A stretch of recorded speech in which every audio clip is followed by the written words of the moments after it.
Welcome. Anyway, hey, how's it going? So today we are going to talk about pregnancy and the difference between a morbidly obese pregnancy and a normal BMI, a normal weight, healthy, fit pregnancy. The differences. It is by far one of the biggest questions that I get messages on are, Carmen, what were the differences between your pregnancies when you were overweight and your pregnancies when you were smaller? And you know, if you rewind 6 years ago to 288 pound Carmen, morbidly obese, topping the scale at 288 pounds, not pregnant. That was my not pregnant weight. The person who never weighed herself, you know, and here's the thing with weight. And I didn't really know that then. And honestly, it was probably a little bit of self-censorship, denial. It's not that the information wasn't out there. It's that I didn't want to know. That being overweight, extra weight on your body is one of the biggest contributing factors to almost every known disease on the planet. Period. End of story. So many times, you know, there's this big thing that goes around where someone's like, oh yeah, she's overweight and healthy. And there's a lot of skinny people that talk on this, people that have never had a weight issue. And a lot of times for us that have been overweight or are overweight, we get offended by that because like when I was 288 pounds, I didn't feel as unhealthy as I was. I didn't necessarily see clearly that, hello, you're morbidly obese, you have more than 100 extra pounds on you, in no way, shape, or form is that healthy. Statistically speaking, I was, you know, headed to an early grave, statistically speaking, all right? And so after having our 2 kids at morbidly obese, and I'm going to talk about those pregnancies here in a second, and then having, which was such a blessing that I was able to have 2 kids at morbidly obese without tons and tons and tons. There were complications, but not, we had 2 healthy kids, all right? And then losing 161 pounds, and almost 1 year ago is when I got done doing a tip video in one of our virtual boot camps. I walked upstairs and I remember thinking, oh my gosh, I'm so exhausted. And I haven't really struggled with that thought since 160 pounds ago. Like typically I have more energy than I really know what to do with. Like I want to watch TV.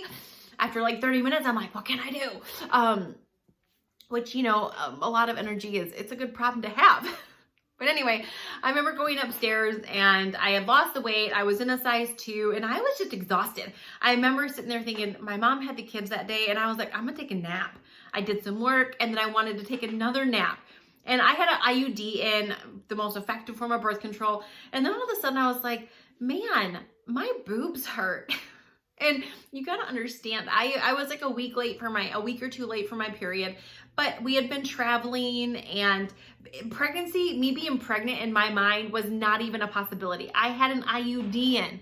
We were using the most effective form of birth control on the planet, period, end of story.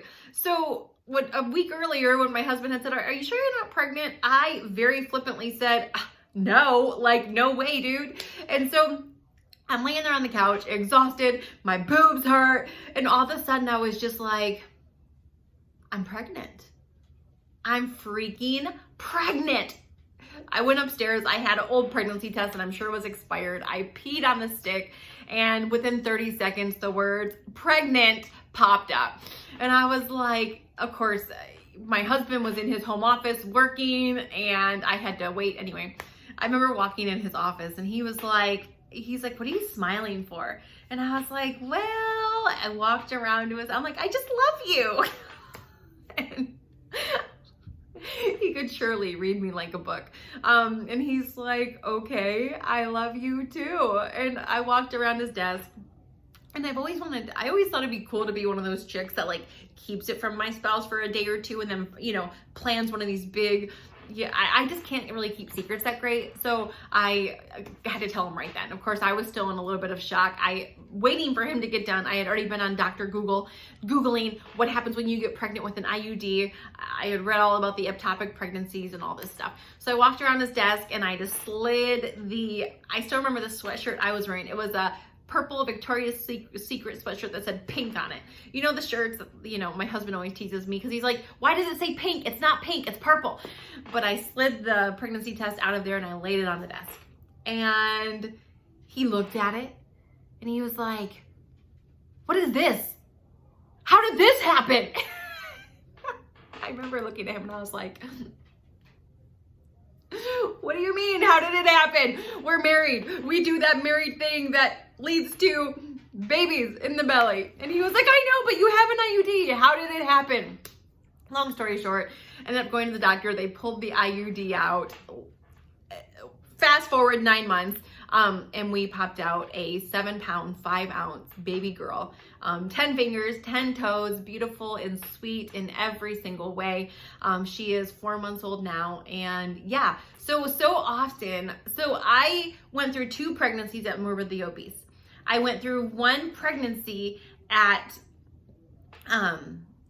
healthy weight. And coming into this pregnancy, I can remember telling my husband, I said, not only is this little child a huge blessing. If God can get your sperm through an IUD, then she clearly was meant to be here. I said, but I get to experience pregnancy at a normal weight versus a morbidly obese weight. I get to experience pregnancy as a small person versus a bigger person. When you're bigger and you're pregnant, you never really look pregnant. You just look fluffier. You don't ever get that rounded belly. You just look fluffy. That's it. Like, people never asked if I was necessarily pregnant because I was already fluffy. And when you are pregnant and fluffy, you just look fluffier. You have a bigger belly. And sure, towards the end, but I just never had that cute little tummy that started popping out. And I just wondered, and there was a part of me when I was bigger that would see smaller girls and want that. Although I didn't have it. Not that I couldn't have it, but it wasn't my current circumstance. And so I get asked a lot, "Carmen, what were the differences?" And so I don't want to make this a super long video. I could really talk to you guys about this for hours. But I'm going to try to hit the major points of pregnancy. So we got pregnant with our other 2 when I was in my early 30s. This time around, when I got pregnant, I was 38, almost 39. And anytime you're over 35, you're considered high risk. You're an older mother. And at first I was like, in fact, they have to send you to the specialist, which is called the geriatric doctor, the old people doctor. And I remember I was like, "So am I high risk because there's an IUD?" And my doctor's like, "No, it's because your age." And I was like, "What? I'm 38. I have to go to an old people doctor?" And he was like, "Well, Carmen, don't put it that way." And I'm like, "Well, how else do you put it? Whatever, fine." So I'd have to go to my regular doctor and the old people doctor. And at first I thought it was just a way for them to get more money out of the insurance and all of that. But upon looking at the statistics, a person who is young in age and healthy, there's a 1 in 1,000 shot of Down syndrome. Someone who I believe it's over 45, it's a 1 in 10. So as you age, there's more chromosomal defects. There's an increase in spinal bifida. There's an increase in Down syndrome, and that is a real thing. So they monitor the baby more. Also, in later term pregnancies, towards the end of your pregnancy, there can become issues with amniotic fluids and all of those things. And so sometimes with older mothers, they need to take the baby out early or induce labor early. And so, yeah. So I can remember going, and with my previous 2 pregnancies at morbidly obese, I was diagnosed with gestational diabetes with both of them. And no matter how many times I Googled how to pass the gestational diabetes test and all this stuff, I still failed. I was gestational diabetic with both of them. And I have diabetes as a history in my family anyway. I developed preeclampsia with my firstborn. With my second one, I didn't make it as far, but I had protein spilling in my urine with both pregnancies, which is a telltale sign of preeclampsia and all those things. And so I can remember with my first 2 pregnancies,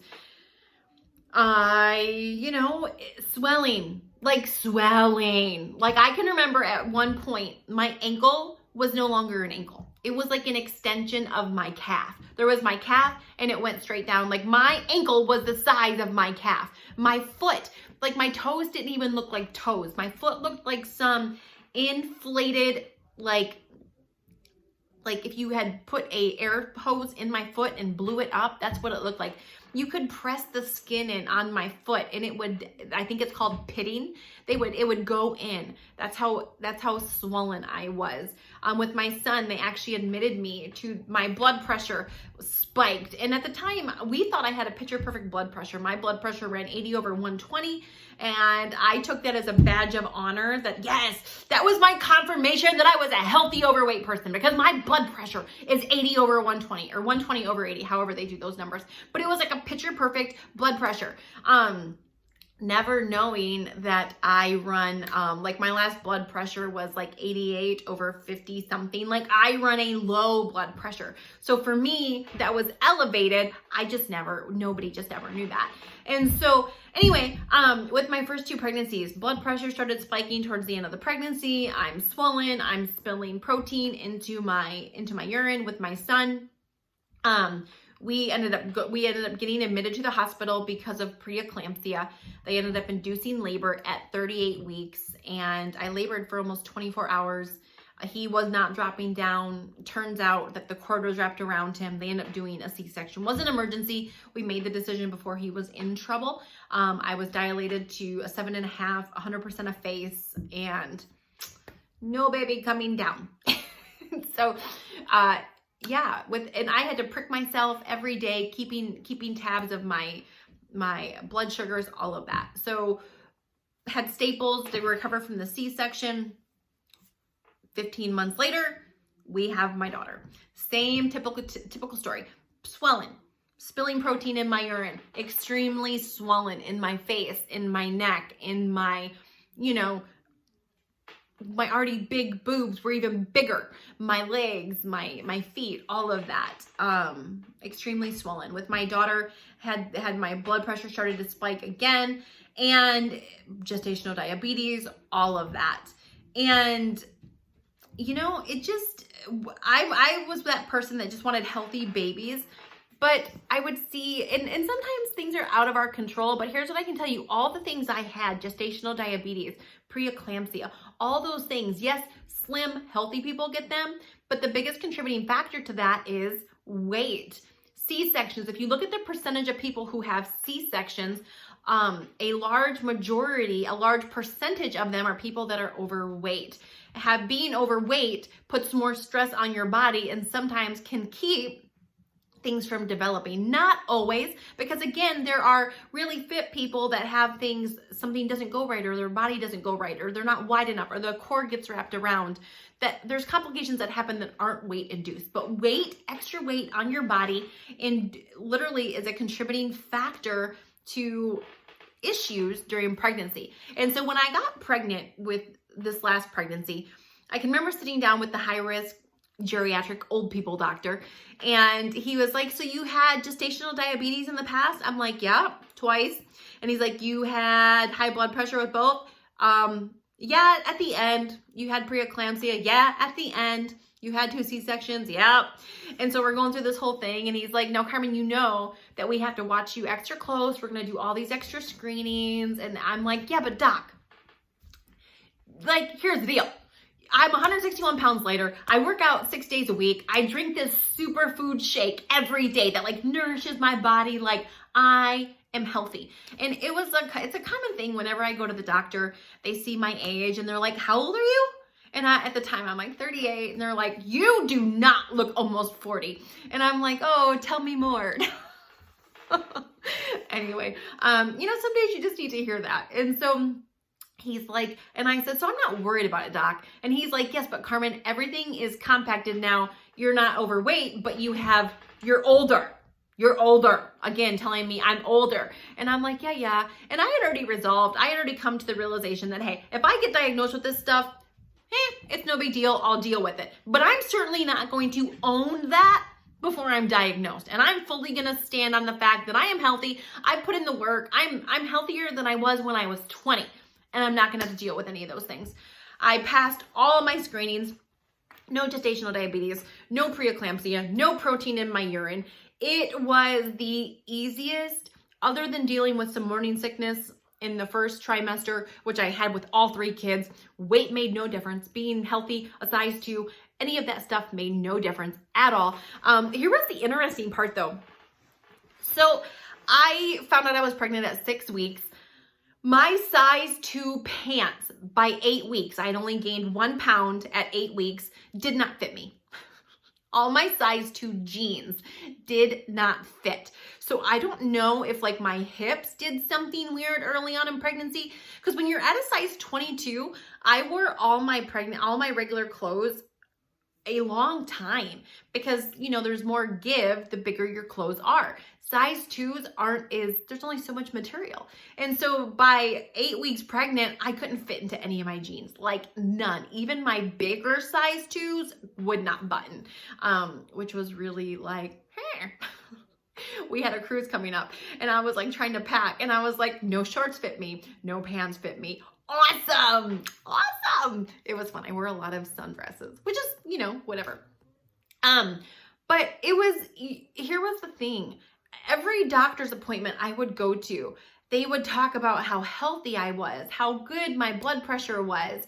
One of the nurses was like, Carmen, you know, I wish you could come teach a class to all my patients on how to be healthy and pregnant. I wound up gaining 21 pounds with the pregnancy. And I kept my same philosophy with eating, 80-20. I ate healthy 80% of the time. I ate whatever the heck I wanted the other 20%, which is the same philosophy I have had for the last 6 years. It's how I lost weight and it's how I've maintained it. I don't believe in extremes. I don't believe in cutting out food. I also don't believe that just because I was pregnant, I should eat the whole pack of Oreos in one sitting, which is, you know, that's just never healthy. So anyway, I kept the same philosophy through pregnancy, and the pregnancies were night and day. My mood up, not down. I had check it all the way up until we went in to deliver the baby at 39 weeks, which was the farthest I had went. We delivered the other 2 at 38 weeks, 39 weeks.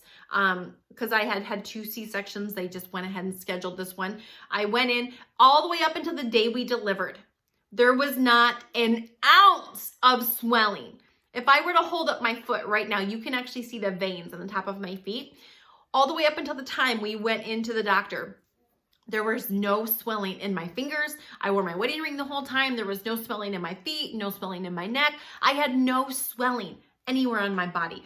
And the doctors would always check me and they're like, Carmen, this is amazing. Like I was 39 when I had the baby. They're like, you're 39 and you have no swelling. I'm like, yes. There was, what was I just gonna, there was another, oh, I got to fully, like experience the baby belly rounding. I got to fully experience having, you know, the big tummy in front. And here was the other thing I didn't know. So up until 20 weeks, I didn't really look too pregnant. I looked like I ate extra pizza on the weekend. I looked like I pigged out. I looked bloated basically. And all my friends and family would give me crap. They'd be like, oh, cause for me, it's my body. I could tell that my stomach was bigger. I could tell none of my clothes fit me. And everyone would be like, oh, come on, you don't even look pregnant. And I remember going to the doctor one day and I'm like, Doc, just tell me the baby's growing fine. Everybody's giving me a hard time for not like being bigger and not my stomach not showing more. Like, I just want to make sure the baby's where it should be. And she's not small. She's like exactly where she should be. And he said, yes, but Carmen, part of the reason is you work out. So you developed ab muscles. So eventually the baby's going to push through there no matter what. You're not going to stop her from pushing through. But right now, because you have those ab muscles, it's holding everything in instead of just going boop. And I was like, interesting. Okay. And eventually she did. She popped right out and was like, ting. There was the belly, no hiding it, no matter what. But it was really fun to be able to have that belly. It was really fun for someone to be able to look at me and be like, oh, you're pregnant. You're not just fluffy, you're pregnant. It was anyway. And so the pregnancy, and then there was the recovery. The recoveries, I can remember getting out of the C-section and they wheeled me into the recovery room. I'm holding the baby. She latched on. We were breastfeeding. And when I got to my regular room, they were like, okay, we're going to move you over. We're going to move your legs. And I just lifted my legs up. And she was like, did you just lift your legs? And I was like, yeah, why? Because I didn't know any different. You need me to lift my legs? I'll lift them. You don't have to lift them. They're my legs. I'll lift them. She goes, I can't believe you just lifted your legs. And I said, do you want me to do a flutter kick? So I start like flutter kicking my legs. And she was like, I said, what is the deal? She's like, nobody ever does that. By the next day, I'm up walking around. A nurse comes in and she's like, is the mother in here? And I'm like, I'm the mom. And she's like, no, the mom of the baby. I'm like, I'm the mom of the baby. And I had pants on and I had a tank top on. And to me, I could tell my body hadn't returned to normal, like not even. I was still bloated, but my stomach had gone down a lot. And she was like, oh my gosh, I can't believe you just had a baby. The next day, we have some people come in, they're doing the hearing test on our little girl. And again, I have leggings on and a tank top. We're in the hospital, you know, you're moving your tank top to nurse and all that. And the girls are like, I cannot believe you just had a baby. You look amazing. And I'm like, thank you. Like, and then they're like, yeah, but she's one of those lucky ones, you know, one of the ones that's never struggled with her weight. And they're sitting here, my husband and I are in the room and they're having this conversation in front of us. And it was so funny to me because so often someone will make a comment that, oh, she doesn't know, talking about me, about struggling with her weight, or she's just one of those lucky people, or of course, she got those lucky genetics. And I get it. I used to come from that same thought process of, yeah, the lucky ones. She got those lucky genes. What those girls didn't know is with my previous two kids, 288 pounds, morbidly obese. I was bigger than both of those girls that were talking, even remotely were, like way bigger. I've worked really hard to go from that morbidly obese person to where I'm at today, to lose the weight and to maintain it. And so I know more than most people about being overweight, about being a weight loss failure, a weight loss reject, about struggling so bad with my weight. That whole recovery was like a piece of cake. I went home, I was climbing stairs, I was playing with my kids, and I know that it was because of the way I went into the pregnancy. I went into the pregnancy at my best. See, the other two pregnancies, I went in morbidly obese. I didn't go in at my best. And I wouldn't have had this comparison if we wouldn't have had the beautiful blessing of being unexpectedly pregnant with this little miracle baby. And when I got to go back and compare the two, I just thought, wow, there's some people that will never experience this. There's some people, and that's okay. If we never would have had this third baby and I never would have gotten to be pregnant at a smaller weight, that was okay. I have two great kids, but when I'm comparing the two, and so many times I'll be talking to young women and they'll say, hey, I really want to lose weight before I get pregnant. And I would say, okay, that's fine. And I really wasn't passionate about it either way because I had two babies at morbidly obese. I thought they were pretty decent pregnancies. I knew there was no major complications. The babies were okay. I was okay. So in my book, it was all good. And it was all good. But when I look at the comparison and I look at the ease of the pregnancies, I look at the speed of the recovery. I look at, another thing, my other two babies, my first baby was 8 pounds, 6 ounces. The second one was 9 pounds, 3 ounces. And I just thought, maybe I just grow big babies. Maybe I just do. This last baby was 7 pounds, 5 ounces. The other two were bigger than normal. She was just under the 7 pounds, 8 ounces, which is average. So the truth was, I didn't grow big babies. I made big babies because I was bigger. And the stuff that I was consuming made a difference in those babies. And today, the other two that I carried at morbidly obese are beautiful and amazing. And I don't beat myself up for that. But I tell the comparison because weight wreaks havoc on our bodies.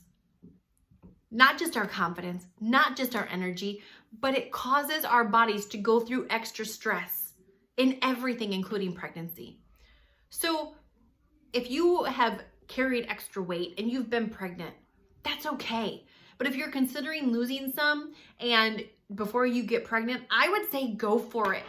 Go for it. If you're somebody who just got married and you're like, hey, Carmen, I have an extra 50 pounds on me. Should I lose weight before I get pregnant?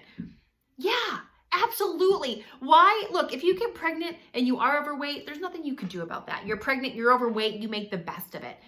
But if you have an option of going into pregnancy at your best or not at your best, I'm going to tell you just from the ease of pregnancy, having an easy unicorn pregnancy, a pregnancy that defies the odds, a pregnancy where you're not always tired, a pregnancy where you're not lacking in energy, a pregnancy where you're not recovering for months and you snap back right away. Those kind of pregnancies do exist, but you have to be your best. And even then, nothing's a guarantee, right? There's people that are their best going into pregnancies that still end up with complications. Nothing's a guarantee. But being your best going into the pregnancy ups the odds that you are going to have a better pregnancy. And so anyway, I wanted to make this video. I get asked a lot about this. And so hopefully this was helpful to somebody. And if you just like hearing stories of pregnancy and you're all done having your babies or whatever, there you go. So if you have not hit the subscribe button, make sure to subscribe to the channel. Hit the thumbs up on the video. Ring the bell. That way you do get notified when we upload Monday, Wednesdays, Fridays. And we are live here on the channel every Tuesday night. So thank you for spending this time with me. I'll see you on the next one.